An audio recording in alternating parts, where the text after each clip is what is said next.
ജീവിതത്തിൽ അകാരണമായി പലതും സംഭവിക്കും.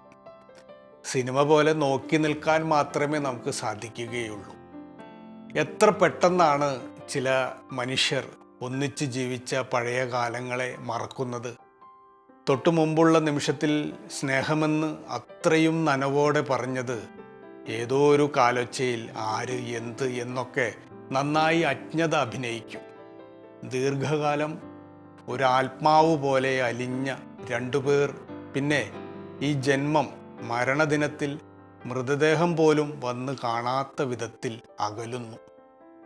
സ്വാർത്ഥതയുടെ അദൃശ്യമായ ഒരു വാൾ ആഞ്ഞു വീശി മുന്നിലെ സ്വന്തം വഴി കൃത്യമായി ചികഞ്ഞും വകഞ്ഞും മുന്നേറുകയാണ് അയാൾ. ഇല്ലാത്ത ഒരു കാര്യത്തിനാകും രണ്ടുപേർ അകലുന്നത്. ശുദ്ധമായ സ്നേഹത്തെക്കുറിച്ച് സംസാരിക്കുന്നവൻ എന്നും അപഹാസ്യനായിട്ടേയുള്ളൂ.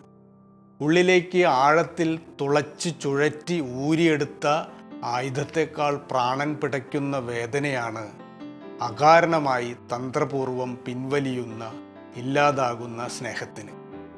കാരണം അന്വേഷിക്കാതിരിക്കുക എന്നതാണ് ജീവിതത്തിലെ അത്രയും ചില തീവ്രമായ മുറിവുകൾക്ക് മരുന്നാകുന്നത്. ഇന്ന് നല്ല ഒരു ദിവസമാണ്. സ്വന്തം കൃഷ്ണകുമാർ.